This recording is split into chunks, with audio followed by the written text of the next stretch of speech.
Hi, my name is Baldeep Sahota from Parafencing Club. We're continuing our coach education videos on parafencing, but what we all forget to do is all forget how to sit on the chair for the coach. So I'm going to demonstrate a few things here, and also going back a little bit to demonstrate how the lunge actually happens for a category A and also for a category B.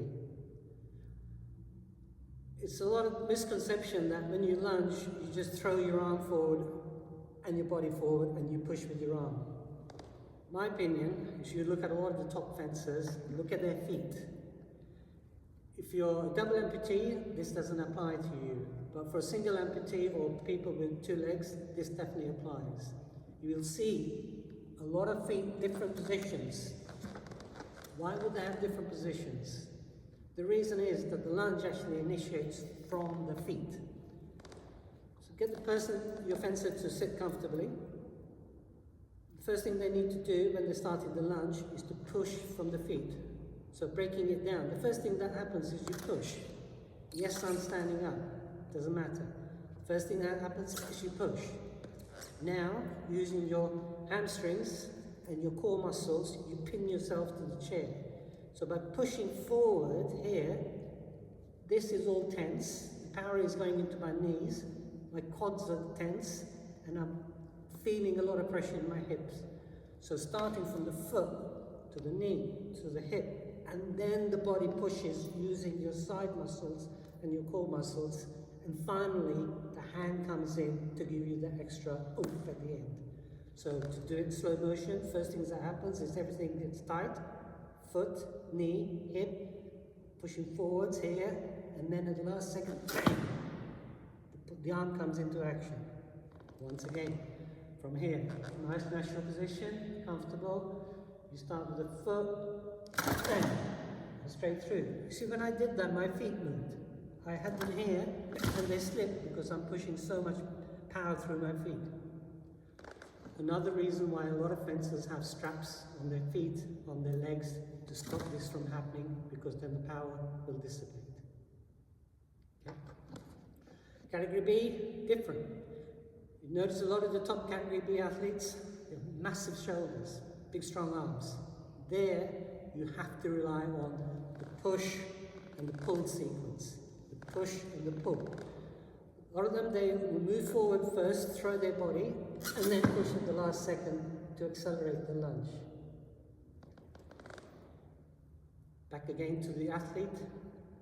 A lot of the athletes, don't see so much with the French and the Italians, but most of the other athletes, when you see them, President will say, en garde, prêt, allez. On the alley, a lot of the category A's, the first thing they do is twist. They twist the hips. Why? Watch. If I was to lean back with my hips in this position, I'm leaning back like this, and I need strong, and I'm only leaning back about what, 40 degrees or something? However, if I twist, now when I lean back, look how much I can lean back. So it's really important, again, depending on your athletes, whether you're going to go twist and in, or you're going to lean this way. There's pros and cons for both sides of the action. The position for the coach is very important. When you're coaching, you may have one student or you may have 10. Trust me, when you've got 10 lessons to give, you're going to get tired. So as a coach, if I'm sitting in the traditional way here, I'm at this angle, my neck is strained, my shoulder is strained, my body is strained. If I'm lunging like this for 5-6 hours, I'm going to get exhausted. I find, and a lot of the other coaches that you'll see, we have approached a bit more of a comfortable stance here. By sitting like this, I can move, and I can move. There's nothing wrong with me standing up and coming forward because I'm not the athlete, I'm the coach. So one of the things I do, instead of me sitting here and lunging my full extent, I'll be tired. It's much, much easier for me to extend my arm and just step in and come back, extend my arms, and just step in, come back.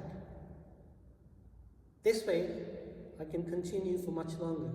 And by sitting at a slight angle, I haven't got the strain on my neck, my back, or my hips.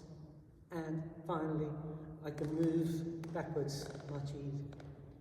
Moving backwards is yet another thing that needs to be considered. When you ask your fencer to move back, when they start especially, this is what they'll do. This is not moving back.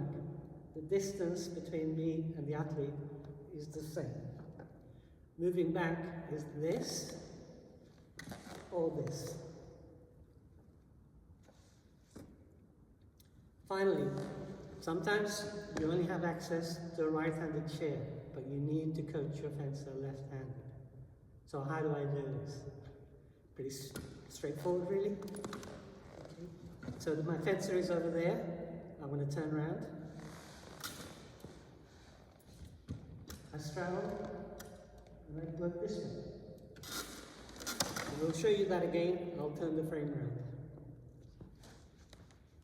Just to repeat, as a right-handed coach, I'm sitting here with the chair as a right-handed chair, lunging and doing all my actions from here. As we said, you need to coach left-handed. All we do is straddle the back, sit at the edge of the chair. I know it looks a bit uncomfortable, but you haven't got a choice. You get used to it. From here, now I can do all the rest of it. Here, moving backwards, moving forwards. Again, my body is at about a 40-degree angle, rather than here. This would be very, very difficult for me to do. This is more comfortable, resting my feet on any part of that frame or wheel that I can. I've included these set of photographs to show you examples of foot and feet strapping.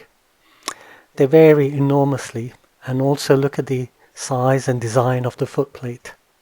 Whatever is comfortable for your fencer, that's what you need to do.